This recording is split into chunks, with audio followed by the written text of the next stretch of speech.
A year after our exclusive reporting broke the story wide open, an update on the downfall of a powerful South Carolina lawmaker. Also, 2 years after another exclusive, details revealed in the death of a prominent Palmetto State attorney. On the political front, huge news: a major sex scandal, a man on a mission in Doge SC's Rahm ready, and last but not least, some significant seismic developments in a national U.S. Senate race. I'm Will Folks, owner and founding editor of FITSNews. Welcome to another edition of your Week in Review. Let's dive in.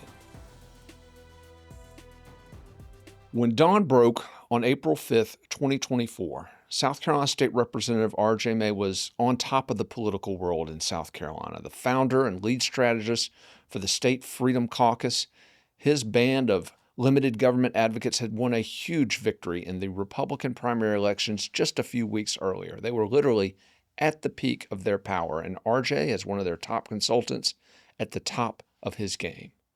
But that day, a warrant was executed on his home in West Columbia, South Carolina, that would lead, months later, to his downfall.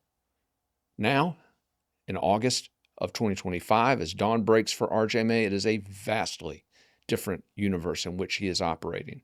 He is an inmate in Edgefield County, held by the federal government on charges so graphic we literally can't even discuss them on this show. I am joined now by Andy Fancher, who has played a lead role in our investigation of the R.J. May saga from the beginning.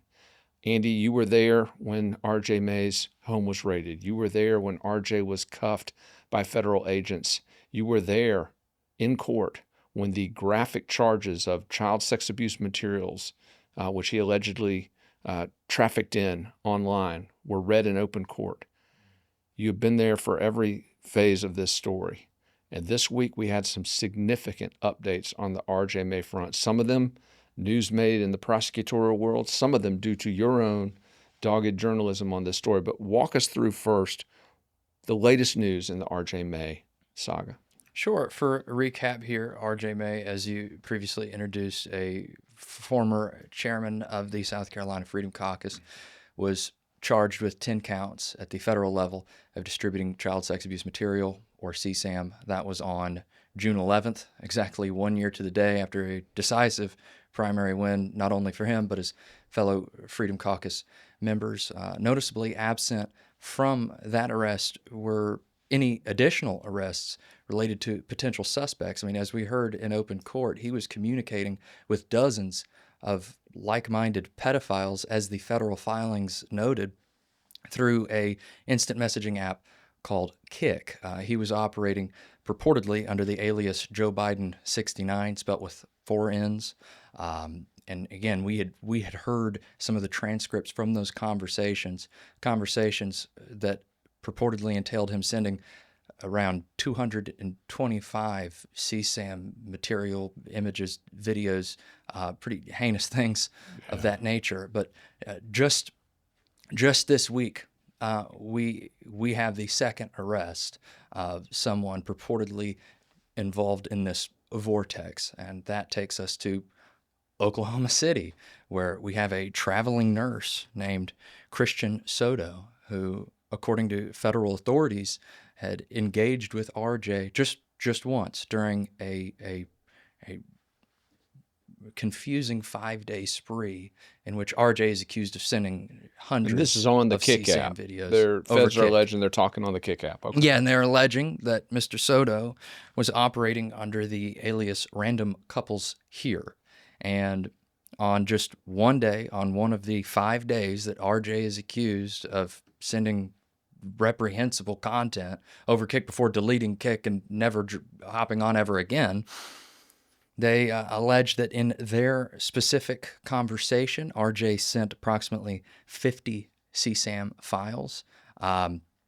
As you noted, there's a lot to this case that we literally cannot talk about. So in brushstrokes, I pulled some of the conversational notes that at least federal authorities say Joe Biden was saying to Random Couples Here's and vice versa. Quote, "Got more bad moms," to which Random Couple responded, "Yes, trade." And the two began sharing an assortment of CSAM videos, according to federal investigators. You see, this conversation was not exposed until Kik actually flagged the Joe Biden 69 account. And through what later became an investigation led by the Department of Homeland Security, they uncovered random couples here, and that was eventually referred out to an FBI field office in Oklahoma City, which is how they purportedly or appear to have tracked it to a fellow named Christian Soto. Additional notes from this conversation include Soto allegedly asking RJ, quote, "I want more like the first one," referring to specific videos. RJ purportedly responds, "Okay, here's more. You want one with boy and girl?" And then I don't believe we can go into any additional detail beyond that Now, point. were these filings, Andy, anyone who read the federal motion to keep RJ May detained, and we're going to talk about that in a minute because you did some great reporting on his current detention status, but in the federal motion to keep him behind bars, the details of these videos, and again, they're too graphic for us to even talk about here. It's stuff that just turns the stomach. Were there similar details like that contained in this filing? Man, they were just as bad. Just as They're bad? anybody familiar with that motion to deny his bond, they'll know what I'm talking about. In You fact, can read all this, the motions on FITSNews.com, but again... But it is, as it relates to this federal filing, yes, they did go into explicit detail on 4 different videos that I think in my reporting, I tallied it up to 3 minutes and 20 seconds worth of content involving light-haired juveniles, dark-haired juveniles performing all manner of just disgusting things on adult males specifically. Jesus. So, according to federal investigators, that is not where Christian Soto's CSAM ends. After it rose to a level of executing a search warrant at his home, that is exactly what they did. As we exclusively reported on the RJ front, federal investigators had seized approximately 30 electronic storage devices from his home. It's worth emphasizing there was no CSAM discovered on any of those devices, which, according to RJ himself, spanned a 20-year period. But federal investigators just last month, again, executed a search warrant not only at Soto's home, but his vehicle as well. That is where they recovered 27 digital items, as well as 35 digital items from his pickup. And at least on one of those flash drives, because, I mean, this is fresh off the press, they are still analyzing some of the data pulled. But already the feds were confident enough to report that, quote, at least 4 images pulled from a flash drive in Soto's pickup truck contained child sex abuse material specifically. So Soto wasn't just implicated on the Kik app. Unlike RJ May, he's actually implicated by stuff that they found on his devices. Correct. Okay. Yes, and like RJ, Soto is currently in federal custody. Well, let's talk about that, because one of the big stories, Andy, that you published this week as you continue to track this story related to RJ May's status as, I mentioned, an inmate in the South Carolina correctional system, but obviously being held for the feds on federal charges. But I wanted to ask you about this because you submitted some Freedom of Information Act requests for jail records, and this is something we've done since the Murdoch saga, trying to get a sense of, okay, what is life like behind bars for these high-profile criminals, alleged criminals, let's be clear. Let's talk a little bit about what you uncovered from that FOIA and then the life that RJ May is now living behind bars. You heard audio, you saw messages, text messages that he exchanged with family members, with other lawmakers. You've uncovered some information about some of his efforts to collect on monies allegedly owed to him by clients from his political consulting business. Give us some of the details of RJ May's new life behind bars. Sure. First and foremost, props to the Edgefield County Detention Center, which appears to be under the purview of the Edgefield County Sheriff's Office. More often than not, I'm on this show complaining about public servants who have forgotten the part about serving the public. to Edgefield County's credit, they are. They were extremely responsive. They've gone out of their way to provide us with more information relating to his current detention status. So props where it's due. And we're about to get into some public servants who, let's just say, aren't serving as well as Edgefield. So yes, what we have pulled were approximately 5 different recorded jail calls that were placed after RJ was transferred to the Edgefield County Detention Center. So his journey while remaining on hold for the feds includes the Lexington County Detention Center, the Barnwell County Detention Center, and where he is right now. We had deployed a FOIA to all of those detention centers, and our returns indicated that he placed no calls and received no visitors at any of them, with the exception of Edgefield, where he's been a majority of the time. Anyway, worth emphasizing here, I mean, RJ was the political strategist for the South Carolina Freedom Caucus, as well as a multitude of conservative politicians throughout the Palmetto State, including sheriffs.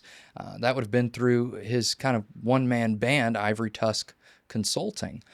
So not only is it extremely sentimental and emotional messages with his sister, we're kind of, for the first time, we're actually literally hearing from RJ. I mean, after his home was searched, after that federal search warrant was executed, he engaged in a prolonged silence. I mean, Went completely radio silent. Completely radio silent. I mean, he had answered some phone calls from the press, didn't answer any calls from FITSNews, and we reached out many a times during that 10-month period that he was attending every day of the 2025 legislative session. All the while, the South Carolina Freedom Caucus was tossing out incoherent statements regarding his status within the caucus.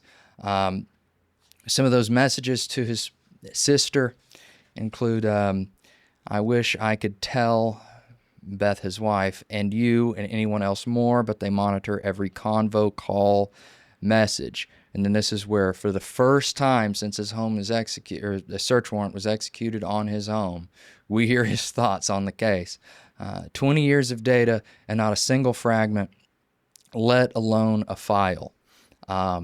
Through these tablet messages, it's a Cricket tablet that we've seen rolled. The rollout for these tablets began kind of across the state post-pandemic, and of course, it is a paper message tablet. It's a tablet where you can listen to music, I think play some games, but it's all pay per minute, pay per play. A majority of these messages are him requesting money or him thanking people for putting money on the tablet. As well as, just an inside look at what's going on inside the Edgefield County Detention Center. Quote, turns out growing up in Newport News does come in handy. This is a message to his sister last month. Guy in here was surprised it was my first time. He said he thought I had multiple years under my belt by the way I move.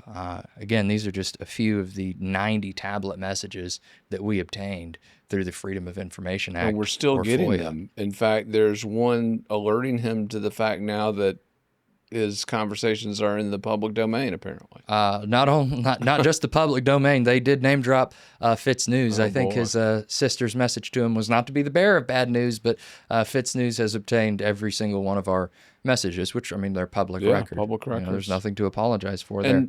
But also the calls. I want you to talk about some of these calls, Andy, because one of these calls, and we're going to listen to it here in a second, involves him advocating, I guess, on behalf of not his cellmate, but another accused violent criminal inside this detention facility? So most of the phone calls that we had obtained, well, all except for the one, were pretty procedural. I mean, we had several phone calls to fellow Freedom Caucus member Ryan McCabe, who's a civil attorney, appears to have been providing him free legal advice throughout this tumultuous time, as well as a 2 phone calls to Columbia-based attorney Amy Zimmercheck.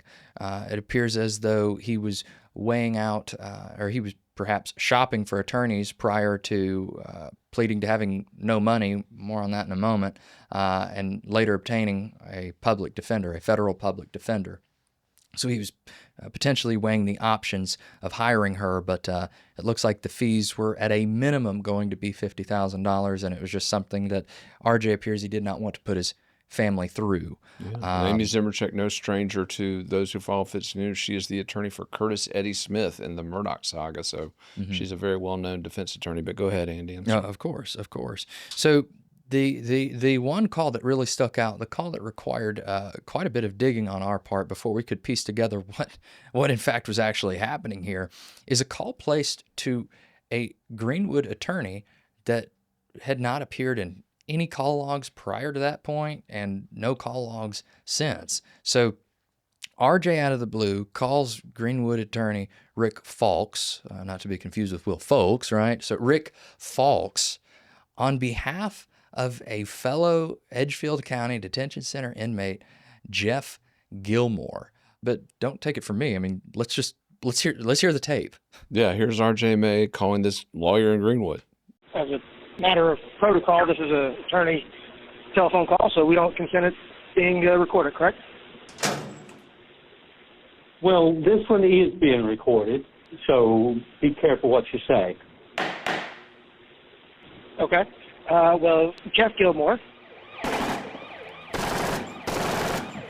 wanted me to reach out and see if you could try and get a hold of him. He doesn't have any phone privileges, so he can't speak with you regarding his bond, and he would like that very much. Yeah, I'm not supposed to talk to you about any other clients, and I'm respectfully not going to.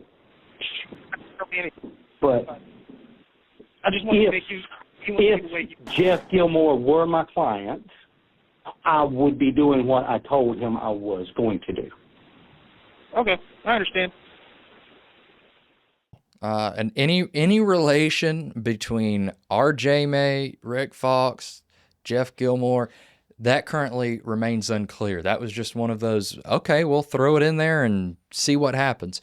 But the crux of our findings surrounds the claims R.J. has made from his prison tablet, alleging that multiple active members of the Freedom Caucus owe him money for outstanding political consulting work. In fact, RJ's sister sent him a list of some of the people from his QuickBooks or invoiced file log.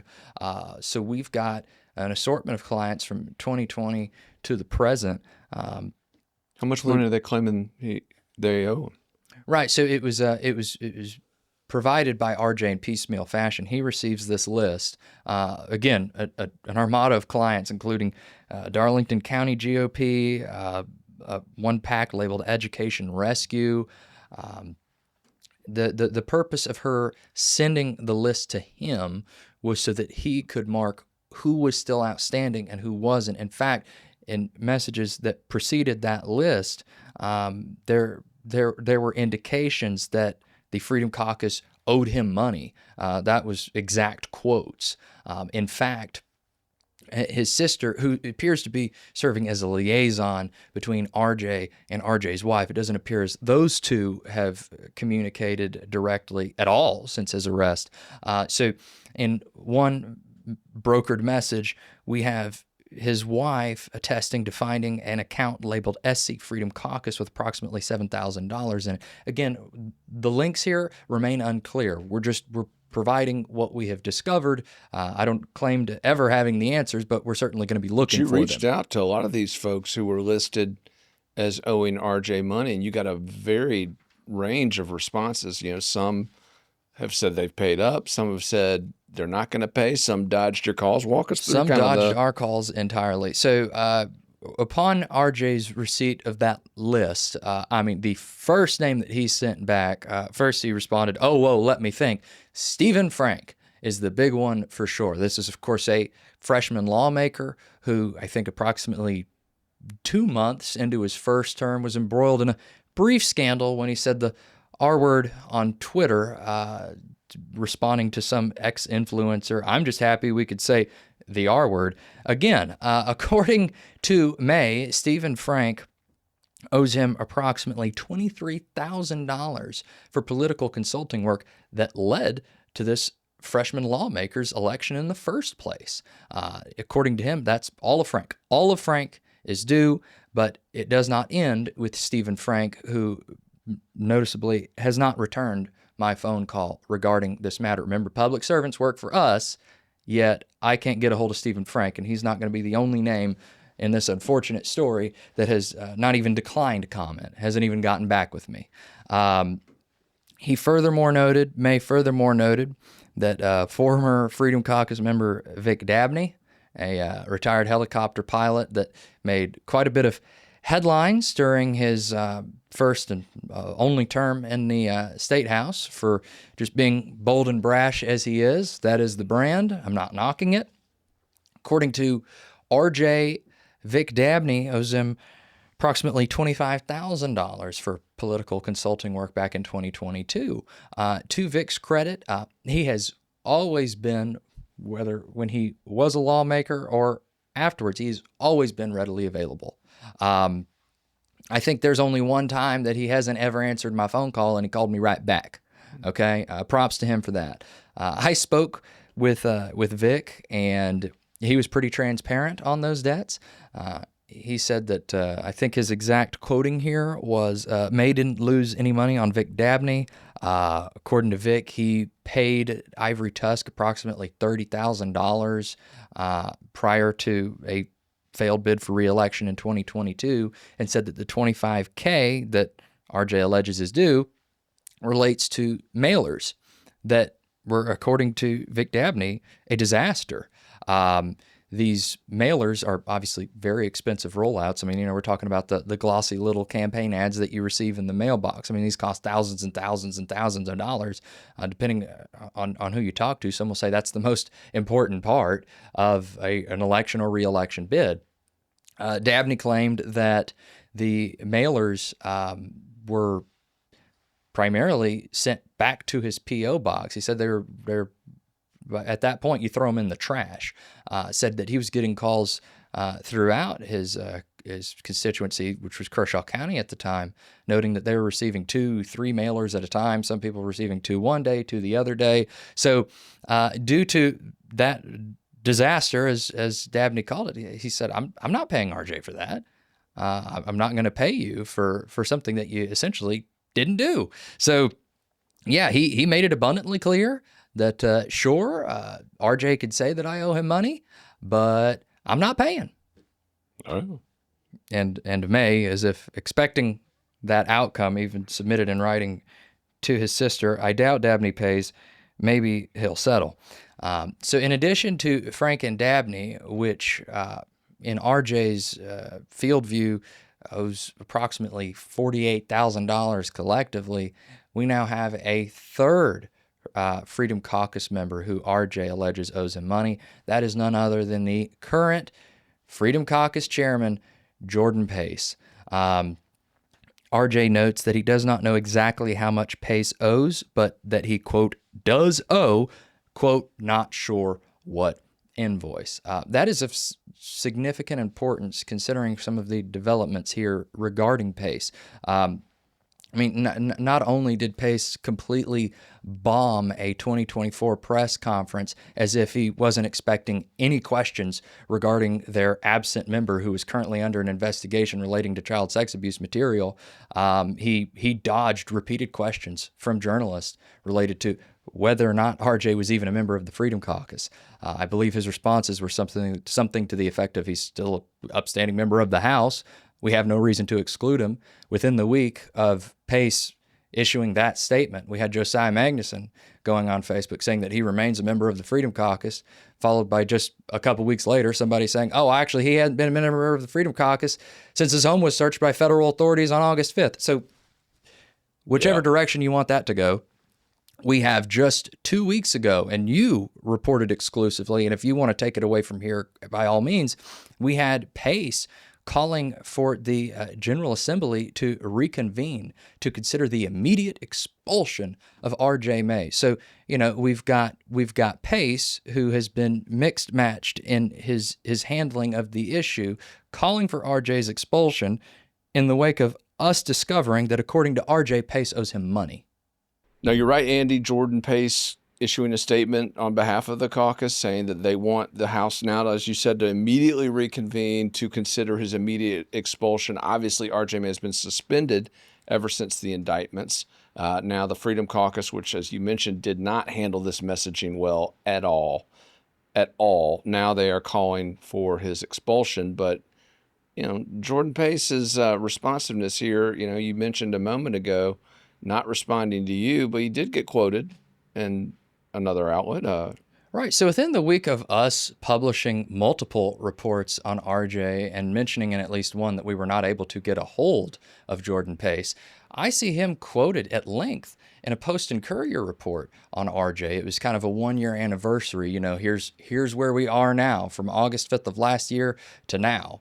And in that article, Jordan Pace, the fella who essentially refused to speak ill on RJ during that 10-month window that he was under investigation, the same chairman who refused to answer FITSNews' call after RJ accused him of owing him money, dogged out RJ.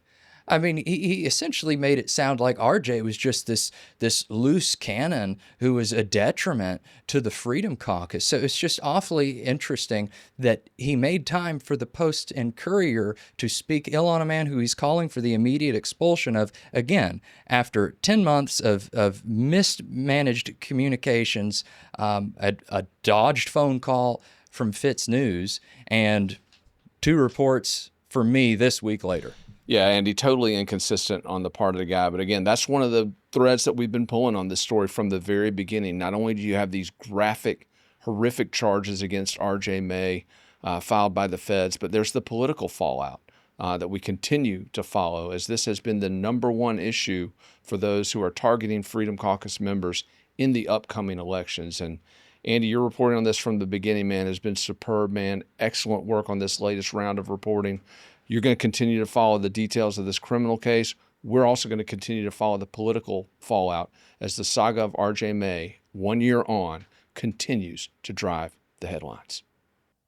So in our first segment with Andy, we talked about a case that has a 1-year anniversary point and a dramatic pivot over that year. In this segment, we're going to talk about a case that broke wide open 2 summers ago when I filed a report in the aftermath of the tragic January 2023 death of prominent Charleston attorney David Aylor. Now, this was a case that not a lot of people had been following. Obviously, his death, a huge tragedy there in the Holy City. Lots of folks pouring out their grief in the aftermath of that. David was a very beloved attorney down there in Charleston, but it was months later that summer that FITSNews first reported on how his death was tied to what we believe to be still an ongoing federal investigation, not only related to drugs, but potentially corruption.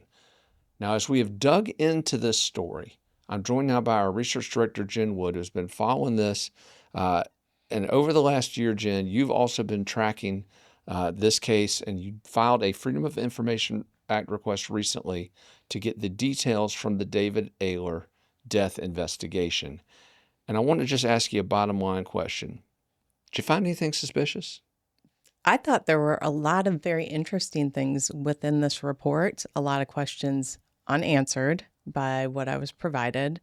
But the reason I requested it is, there are a few stories that we constantly get asked about, status of. This is one of the ones I believe we get asked the most often. So I said, let's see. What happened to David What Aylor? happened? Where's the investigation? So I said, let's see if we do a FOIA, what new information's come out since the investigation was initiated on January 2nd. So the report, I believe it was about 16 pages long, and it definitely had a lot of details about David Aylor's final 48 hours that I don't think we were aware of yet. Who he was with, who found him, how they found him, what he was doing in the hours before his death, and some other interesting facts about the scene that I think, I don't know that there's answering questions, but I think it's definitely interesting and definitely leads me to understand the multiple lines of inquiry that this investigation brought into. From the investigative details, we learned that on New Year's Eve, David Aylor threw a party at his home. He had friends over. Now, where is this? Just It's Lowndes Drive in Charleston, South Okay. Carolina. Beautiful 3-story home. There are pictures of it in the article. Not much is known about this party. I'm assuming it was a rollicking good time based on the amount of alcohol found in David Aylor's home. There was a ton, by yeah. by investigators. But you know, the next day, friends had stopped by throughout the day on January 1st. Friends including Adam Howard Clarkson, an attorney who actually lived with Aylor part-time. He also lives in Las Vegas. A familiar name to our readers, former circuit court judge Bentley Price. And a judge at the time, though. Yeah, he was a judge at the time. A sitting judge at the Indeed.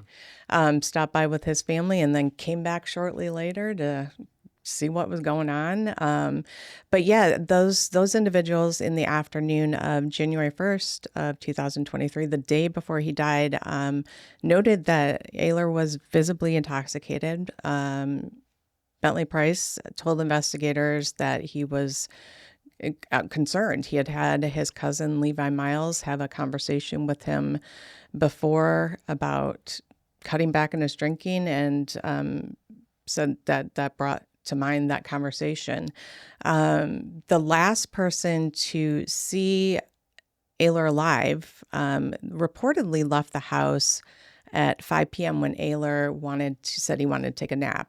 Sarah Taylor and Blake Cortez said that Aylor said he wanted to take a nap and they left the house. But I noted in the report that his roommate, Howard Clarkson, came back to get an overnight bag and said that Sarah Taylor was in the backyard when he came back. So what that discrepancy is, I don't know. They did not clarify that in the report. It doesn't look like in the report that was noted. But throughout that afternoon and then into the evening, and in fact into the early morning hours of January 2nd, there are text messages. There's like a group text thread they're on, but Aylor is still sending text messages even into the early morning hours. Yes, I believe his last text was sent to Taylor at 12:58 a.m. It was a photo of him laying in bed watching a movie. That is the last contact anyone had with him. The next morning, he wasn't responding to text messages, so they asked Clarkson to go over and check on him at 10 a.m. Clarkson stopped to get him a bagel on the way over and arrived at noon and found him deceased. Mm-hmm. That's when 911 call comes, and then 12:30 on the 2nd of January is when he's pronounced dead. I want to ask you this, Jen, though. We were reading this report. There was a reference in the report about police asking one of these, who was it they asked about the messages? Oh, it was, I believe Clarkson. And he said, no, I'm not going to tell you about the message. It was a private message. He was just goofing off. Right. What was he talking about? Do we know? They asked if they could see that last message he sent, and Clarkson said, no, I'm not going to show you provide that. Yes. Oh, wow. He is an attorney, so, maybe that's just get a subpoena for it. I mean, I don't know, but, if my friend had died, I'd certainly be like, yeah, go for it. Oh, yeah. Well, and we're going to talk about the phone of David Aylor in a moment, because that is really what prompted my big report 2 years ago, which a lot of people are still asking about. We're going to get into that in a minute, but I wanted to ask you about some other curious things that were revealed in these reports. Obviously, this refusal to show the message is a little bit of a red flag. We don't know what that's about, but we had a broken Ring camera. We had damage to Aylor's car, if I'm not mistaken. Yeah. Passenger side of his Range Rover had damage, broken mirror. The Ring camera reportedly was not working at the time of his death, which I think is interesting because I have a Ring camera system. I can't get that thing to stop working. It drives me nuts. It's very interesting things. And then in the home, they found, a case of Miller Lite, open alcohol bottles. And in his room, they found, quote, a plethora of prescription medications, as well as vials filled with clear substances that were not labeled prescription, syringes, and square beige waxy substances in a mini fridge in his room. No clue what that is. They redacted the results of the forensics on those substances. Yeah, and they redacted the results of his toxicology report. But obviously, FITSNews, our audience, very well aware that it was a fentanyl overdose or alleged fentanyl overdose, and that was what precipitated federal involvement in this case, and we're told that is what led to feds seizing this phone, which had originally been in the possession of the Charleston police. Now, Jen, I got to ask you this question. There were a lot of lawyers very worried about David Aylor's phone. We're told there are a lot of judges very worried about David Aylor's phone. A lot of people were in David Aylor's phone. And this is something that was the focus of an intense push by some of these lawyers to get that phone back and to put it in the possession of Aylor's family, specifically his the attorney repping his family, Mark Pepper, down there. Mark, very good attorney. But there was a full court press to get this phone back, but feds are like, no, no, no. So we're taking it. We got Right. it because this is bigger. And I want to ask you about how it became bigger, at least on the drug side. We'll dive into the corruption allegations in a moment, but on the drug side, there was a tip referenced in the investigatory report that pointed to this fentanyl angle. Walk us through that. Right. So at the day of his death, around 5 p.m., a woman named Nicole, no last name is provided, called Charleston tip line and said, if his death is fentanyl related, I have pertinent information. Wow. So investigators met with her, and she indicated that she had a friend who cohabitated with her boyfriend on Valley Beach, and her boyfriend frequently sold Aylor drugs. Her friend got very angry at her boyfriend because she found out that the drugs he was selling was laced with fentanyl. So to me, that tip, I think, may have been, they did follow up on it. They confirmed that these two individuals were unnamed in the report, but you can tell that they followed up on it. And those two individuals do exist, do both live on Valley Beach. So my guess is that is kind of what opened up the lines of inquiry. Yeah. And I want to be clear, our media outlet has been very critical of Bentley Price and some of his rulings from the bench. We've described him as, when he was on the bench anyway, as the poster judge for excessive leniency for violent offenders. And I think his record bears that out. In no way are we suggesting Bentley Price had anything to do with what happened to David Aylor. All indications are he was a good friend to Aylor. That I haven't heard anything opposite to that. But the question we got to ask here as it relates to this phone, not just the drug angle and the potential ability for feds to connect Aylor to some of these potential dealers, but there are also allegations related to corruption. Mm-hmm. David Aylor, well known as a guy who knew how to work that system, well known as a guy who could pull some strings behind the scenes. And so the question I think a lot of folks have is there evidence on that phone of potential judicial misconduct, of potential attorney misconduct? And it is something that has been, we've received a lot of tips that have alleged specific instances that could be tied to it. Again, not anything we've been able to confirm to the point we're ready to publish, but clearly this thing is like a Pandora's box, this phone. Jen, let me ask you this. As we look at where this case is headed and what you found, first of all, let me ask you this question. Is the investigation into David Aylor's death closed? We have not had any indications it has been closed. I mean, at this point, as far as we know, it's still open. David Aylor was well loved. He was also very well connected. Yeah. And those connections, if you start digging into them, are pretty interesting. And is there anything in those files to suggest that anyone has been arrested in connection with this fentanyl, that anyone has been arrested in connection with the circumstances leading up? Nothing in those files has suggested that.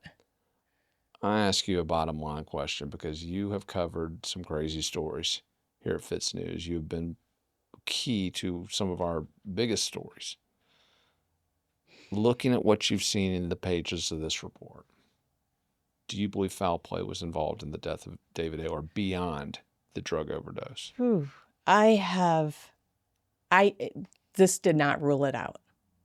Okay. That is my answer on that. It absolutely did not rule it out. I keep going back to in the months before his death, he was strongly reprimanded by a federal judge for providing information to an inmate on an ongoing drug case. He'd been through a lot. He had a Yeah. very high-profile breakup with a news anchor down there. Yeah. I mean, David Aylor was a very interesting man. This did not rule it out for me. Yeah. And I still, a lot of things, questions I have, a lot of questions that as an investigator, I would have asked additional questions Yeah. that I don't see in here that were asked, but they could have been. They're just not in this report. Well, and one of the messages on that phone is a message I sent to him on the 2nd of January saying, "Tell me it's not true, brother." When I first heard about it, David's a guy I went way back with. He was in law school when I was first coming up in the South Carolina political scene. We used to hang out at a bar where he bartended called the Back Porch. And I'm telling you, I mean, the guy was the life of the party. Everybody loved him. Just a magnetic personality. Great guy. But Jen, your work on this case, again, as we continue to dive into it, I appreciate you've done it once again, like everything we cover, by the letter, by the book, impartially, unapologetic, independent. That's the way we're going to continue to cover this case because, Jen, it's going to go where it goes. Yeah. Whatever the secrets that phone holds, one day they're going to come out. Yeah. And so we're going to be here hopefully the day that happens. But obviously, folks, we want to ask anyone with information related to this ongoing investigation into the death of David Aylor, please reach out to us. Jen, you can get her directly, research@FITSNews. Email her any information you may have related to this case as we continue to dig into the mystery of the death of David Aylor. So we've been through an absolutely chaotic week on the South Carolina political front, and I am joined by Dylan Nolan. And Dylan, this week was straight up off the chain nuts.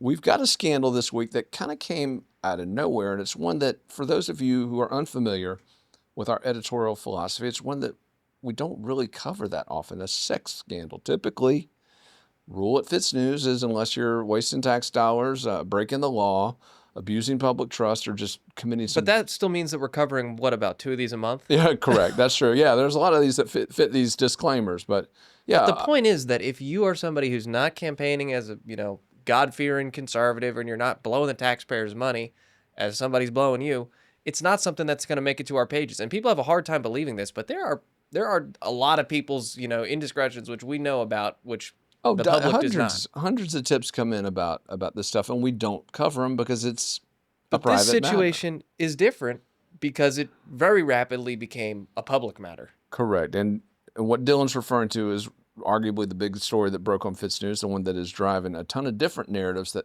have followed from it. But we'll start with the basic facts of what happened. We have a sitting state senator, Matt Lieber of Johns Island, South Carolina, accused publicly by his wife, sitting Charleston County school board member Michelle Lieber, of having a sexual relationship with his campaign staffer, a paid campaign staffer by the name of Rebecca Madsen. Now, this story, Dylan, just exploded. This phone, I got to tell you, people, this phone has blown up.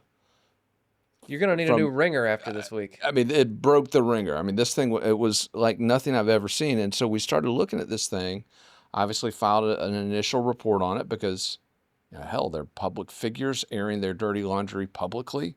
And allegations of, again, a paid staffer, which raises some potential campaign finance implications. But it became pretty clear pretty quickly where the story was going, Dylan, and it was allegations of potential special interest involvement in this.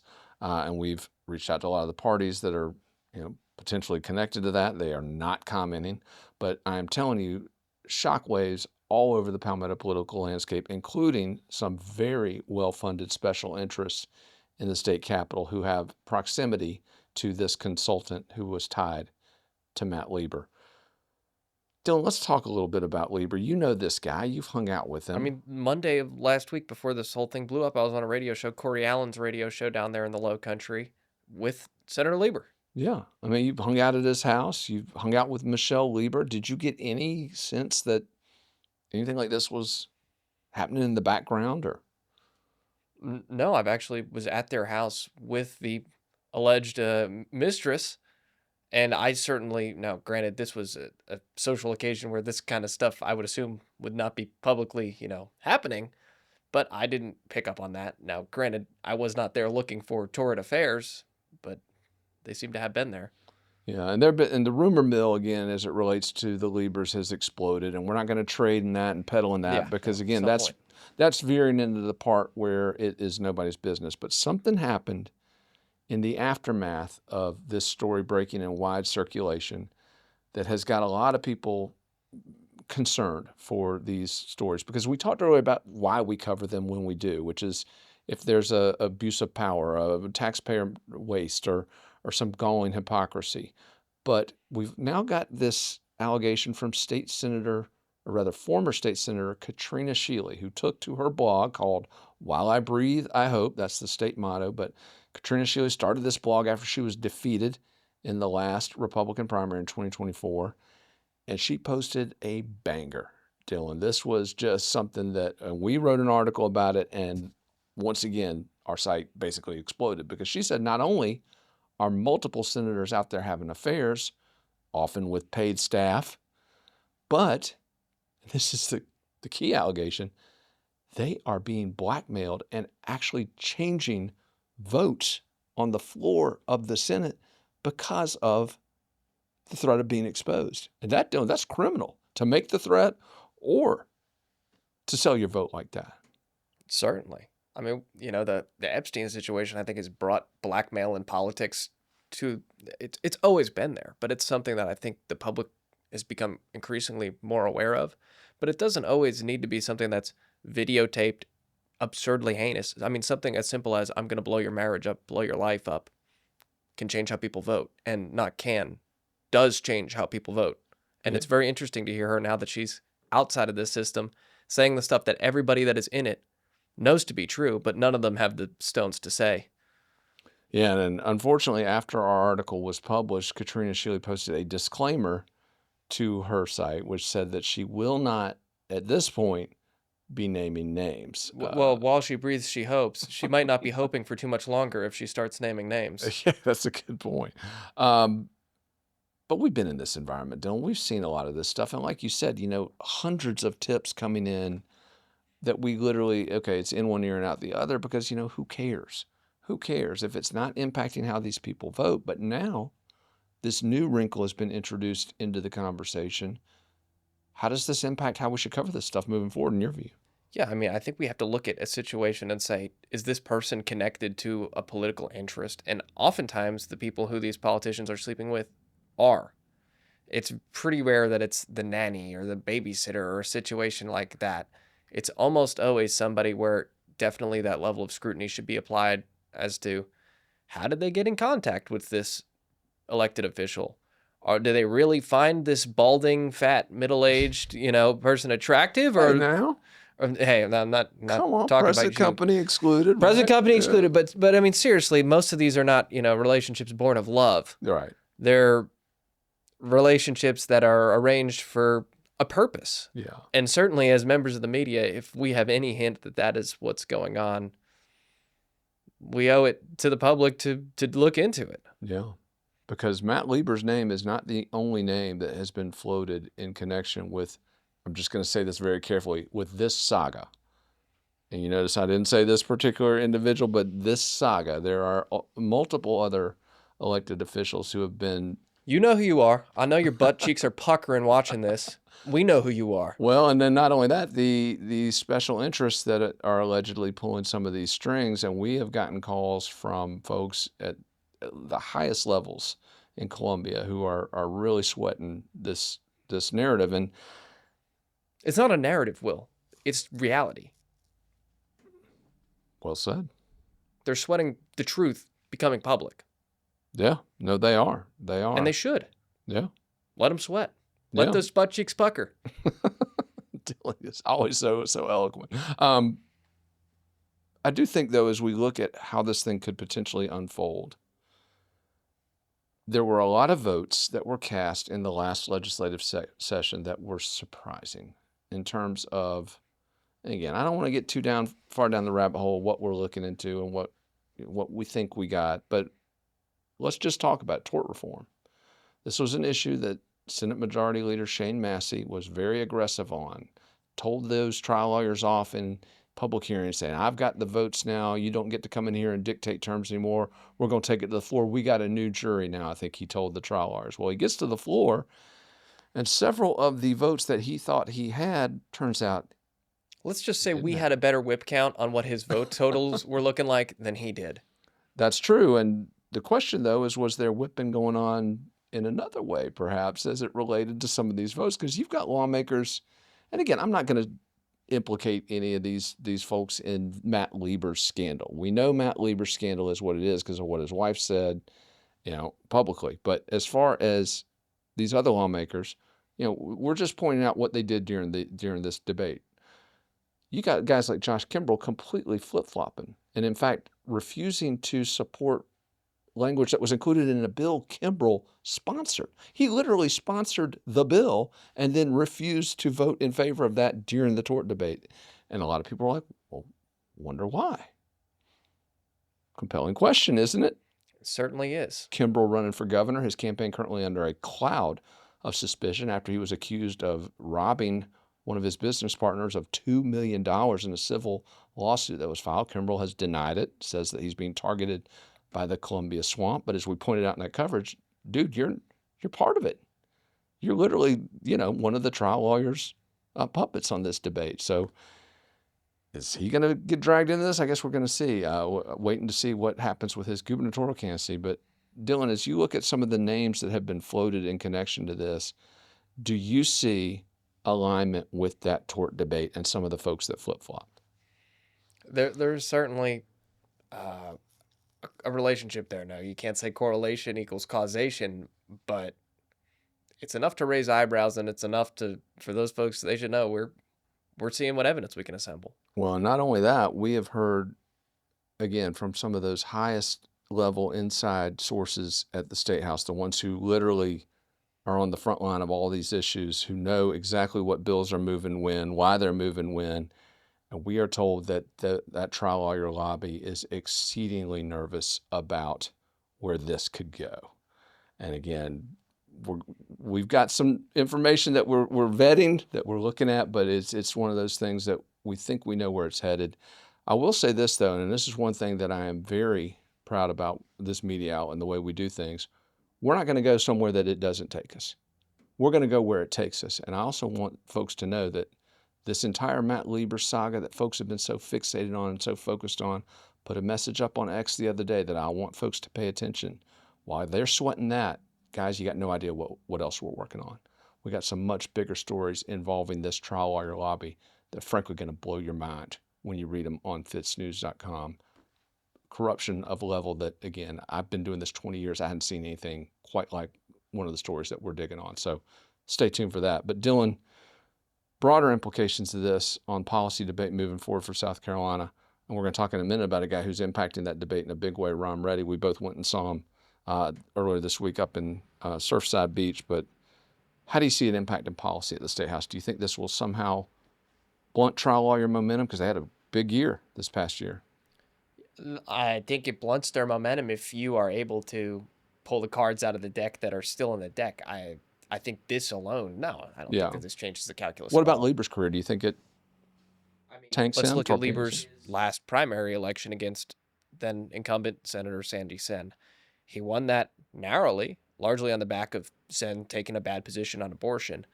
But certainly if these kind of indiscretions continue to plague him for the next couple of years in the eyes of the public, you've got to remember, he's recently seated into office. It will be a long time before he's back on the ballot. He could rehabilitate his image, but he's now in a position where he was leading the charge in the Low Country to primary a bunch of council members who were basically squishes. Yeah.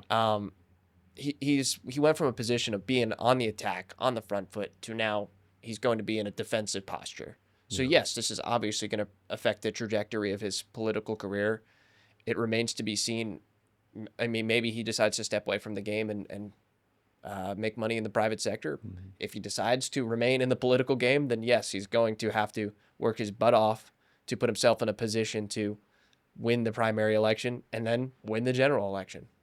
When zooming back out to that bigger picture, we have put some very specific questions to Chris Slick, Matt Lieber's consultant, and also the consultant for a number of these senators, including Josh Kimbrell, who we mentioned earlier.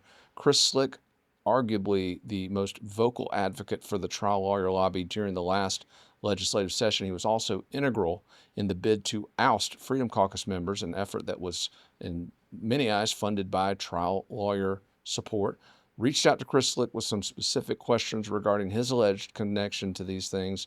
We received the response, no comment. And I did want to read an interesting message I got from a prominent South Carolina trial lawyer regarding Chris Slick, who, by the way, and again, we don't wish ill health on anyone here at FITSNews. He's enduring some health problems, but a pretty blunt message here from a trial lawyer. Let's hope he dies before he gets deposed. Dylan, that's a telling message.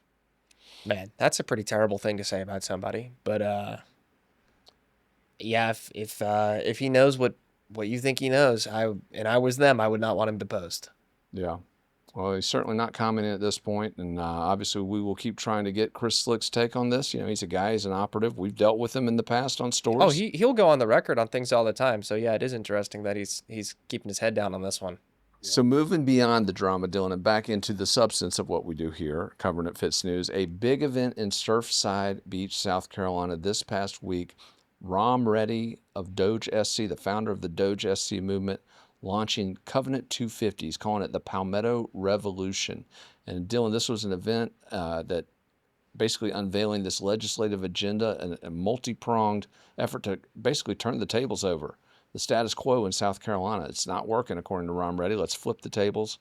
A number of key proposals, including something we've been arguing for. He calls it a citizen trust fund. We've been calling it a taxpayer rebate fund, but basically a way to give government money back to the people. And that seems to be Rahm Reddy's whole thing, Dylan. Power and money from the government back to the people. What was your take watching him at his first big political event in Surfside Beach? He clearly has a good stump speech. You know, some people can address a crowd of people and keep them compelled and keep them hooked for an hour plus, and some people can't. I mean, I think it's something you can learn, but I also think that there's that innate charisma that some people just have, and Rahm certainly has it. I mean, he had that room captivated the whole time that he was speaking. Yeah, and it was a long event, too. It's like over an hour, almost 2 hours. But I think he's doing exactly what he needs to be doing in that he was up there with David Pasco, and I think Pasco has found something that most politicians should find, which is he's willing to get in his car and drive all around the state to go speak to rooms of less than 100 people, usually GOP, although other local activist groups or whatnot. But if you want to make change in this state, and you're a rich guy, I mean, you can just machine gun money into buying a bunch of advertisements and paying a bunch of these political consultants. But if you go and talk to people at any GOP in the state that I've been to about the AG's race, and this was before David Pasco switched parties to become a Republican, most of them were talking about David Pasco. So there's really something to be said about going to these small rooms and working these crowds one-on-one, talking to people after, looking them in the eye, and selling what you're trying to sell. And as you say, Reddy's message, I mean, this is what people want to hear. But I think that his approach of going to these small rooms, he could have easily rented the nicest hotel in Columbia and had all the fancy lobbyist types come there and wear their expensive suits. But, he was up in the Grand Strand with regular people. Yeah. And I think that if this is not a one-off, if he takes this show on the road to dozens of GOPs, and this will take time. This will take, and he's talking in multiple election cycle terms when you speak to him offline. So he clearly understands that this is not something that you can do overnight. But if he starts planting these seeds, one GOP, one small group at a time, I think in a couple of years he could really change the political dynamics and the conversation in this state. Yeah, no, I agree. And watching that event, there are three things really stood out to me. Number one, the level of just depth of policy. I mean, this guy has done his homework. He is rolling out a comprehensive agenda that not only is targeting some of these core areas of failure: infrastructure, education, judicial. I mean, it's selection. low-hanging fruit. The government in this state is awful. Yeah, correct. But he's going a layer deeper with his policy proposals. Not only is he looking at sort of that structural change, which will require, the constitutional amendments and deeper level, but he's looking, what can I get now? How much of the apple can I take a bite of now? So that's the first thing, substantive policy. The second thing I found impressive about his pitch, it's participatory. He is telling basically all these activists who have heard politicians say these things for years, he's telling them, hey, not only am I telling you what I'm going to do, here's how we're going to do it together. He's got a plan to implement it. And that to me was got a lot of people motivated, interested. It was something different. And then the third thing that really stood out to me, he's going all in on these primary elections. This is a guy who is going to play, not just in this election cycle coming up in June of 2026, but in election cycles to follow. He made that abundantly clear, Dylan. Yeah, and I think pressure is a good thing. A lot of the mainstream GOP in this state will, until the cows come home, talk terribly about the Freedom Caucus and say, oh, they're not serious legislators. They're only here to blow us up. And, you look at some of the amendments they introduce and the way that they conduct themselves in the legislative body, there's some truth to that. But the reality is they're not putting millions of dollars and just an absurd amount of effort into taking these guys out because they don't do anything. Yeah. They're putting all this effort in because they are applying pressure from the right on the centrists in this state who are anything but true conservatives. And to have a guy like Reddy come in there who has the firepower to primary people if they're not doing what the GOP base wants, I think that as a member of the GOP base, you would look at that and say, this is a good thing. Well, it's also, I found that the whole movement that Rahm Reddy has going is more of a moral underpinning, but with particular pragmatic outcomes. It's not ideological.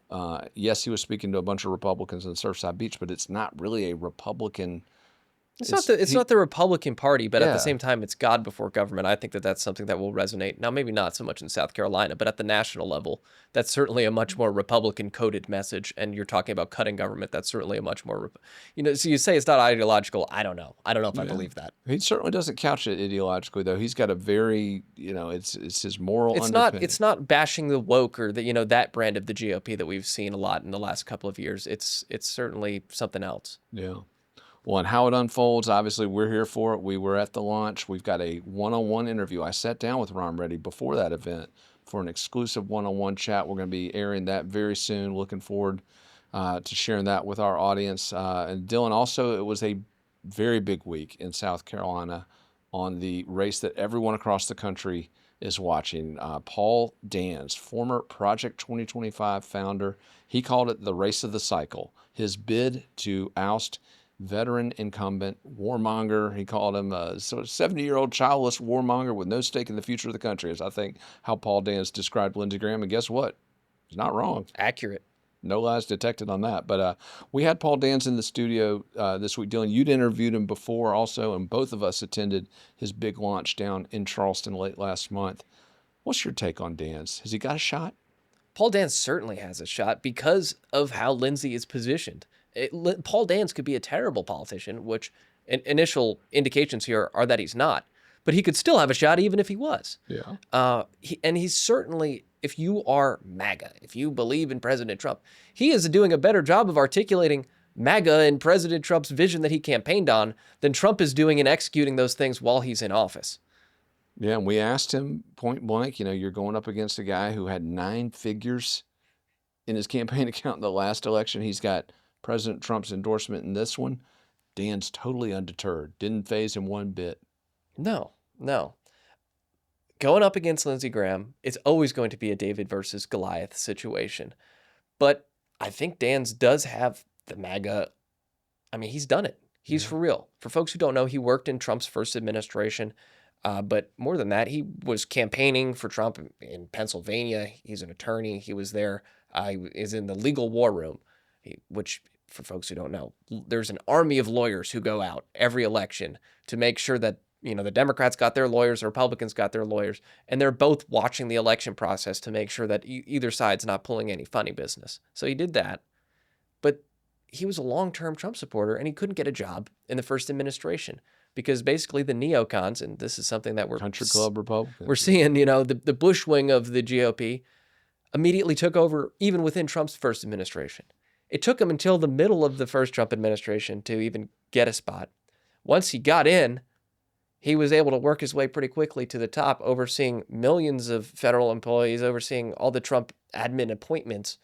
And that's when he started to develop what would eventually become Project 2025, which would eventually become many of the most popular parts of the second Trump administration. Many of his successes are direct descendants of what Dan's put together in Project 2025. And what's amazing, his messaging on this is even better. Not only is he pitching himself as the guy responsible for those successes, but he's holding up the fact that, hey, Lindsey Graham is the guy who appointed all these judges who are blocking it. So who do you want, South Carolina? And again, you mentioned it a moment ago, South Carolina Republican primary voters, whatever Trump says, that's something they can recognize who's on their side, who isn't. No matter what Trump says, I mean, Trump brought Graham up on stage, and I know we talk about this every time, but this cannot be forgotten. Lindsey Graham was on stage in his home county, and he got booed for like 5 minutes straight. And it wasn't just a smattering of boos. I mean, it was like people were going to be throwing the rotten tomatoes at him. Yeah. That tells you that this was a crowd of people who were there to see Donald Trump, who also hate Lindsey Graham. There's a wide lane for Paul Dance to drive down, and it was one that, and until just before we taped this show, Yeah, let's talk he about was he didn't just smash Lindsey Graham on our set. He came in and smashed Andre Bauer, who at the time that we recorded the interview was also running to replace Lindsey Graham, although he was running, I don't really know what for, because he was pretty much keeping his head down. Dan's then came out punching, came out screaming, and just before we hit the record button here, Andre has announced that he is out of the race. That's right. And he's a guy, if you look at Bauer's history in South Carolina politics, and, Dan's mocked him a little bit when he announced his candidacy, but this guy won a lot of elections in South Carolina, a guy who served 2 terms as lieutenant Now, governor. was this before or after I was born? It's after you were born. Come on now. A guy famous for his work ethic, a guy who did have a history of supporting Trump. He was one of the first to back him in 2016, on the stage with him in 2023 ahead of his newest campaign. He's a guy Trump put up for an ambassadorship, so he's not, a nobody. And in fact, at the time he announced, he was by far and away the most credible potential rival to Lindsey Graham ever. But like you said, like that, he's out. This is now a one-on-one race in your eyes? And, that's how Dan's was framing that narrative at his campaign launch. He said, this is mano a mano. This is a cage match between myself and Lindsey Graham. And when he was saying that, that was kind of his interpretation of events. But really, that was not the case. We were going to have to wait and see how this primary is shaken out. And he still does fakes Mark Lynch. He's a businessman. He's got a great following. I believe Thomas Murphy is in the race. So there are other Republican candidates. I don't want to make it sound like this is over. Yeah. And I tell you, we're here for it because this is going to be one of the most expensive, one of the most brutal, bitter. I mean, we've got Chris LaCivita, President Trump's curb stomper, coming in to defend Lindsey Graham. This is one of the preeminent political strategists and consultants in the country, a guy with a reputation of taking people down, and he is on Lindsey Graham's side. A clear message from Trump that he's in Graham's corner on this. Any early predictions for how this race could shake out, Dylan? Or are we still too far out? I mean, look, I'm not going to be putting any money on the line at this point, but I do think that the conditions this election cycle are ripe for somebody to come in and successfully challenge Lindsey Graham. You want to talk about somebody who comes in on the stump and just you can tell that they're not super practiced at a stump speech. I think Dan's did not come in there seeming like he's given 1,000 stump speeches, and that's probably because he hasn't. I think it remains to be seen whether, as he goes around the state, if he follows my advice, which is go and address as many local GOP groups as you possibly can, get that stump speech down when there's no cameras or one camera in the room, so that when you're in front of the whole press, bank, you can really knock it out of the park. It remains to be seen. Is he going to be a skilled campaigner? Is he going to connect with voters? There's still a lot that's up in the air. But what is not up in the air is that Lindsey Graham is underwater, that people strongly dislike him within the GOP primary. So it's a wide open lane. It just remains to be seen whether he will drive down that road.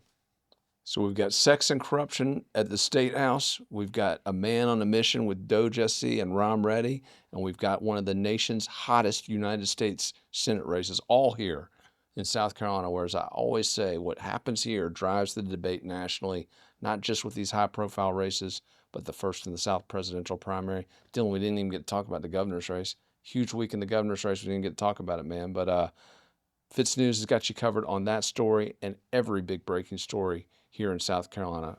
All right, folks, that's a wrap for obviously an incredibly busy week here at FITSNews. I want to thank everyone for supporting our work. If you haven't already, go to FITSNews.com, subscribe to support our independent, unapologetic journalism. We will catch you next time on your Week in Review.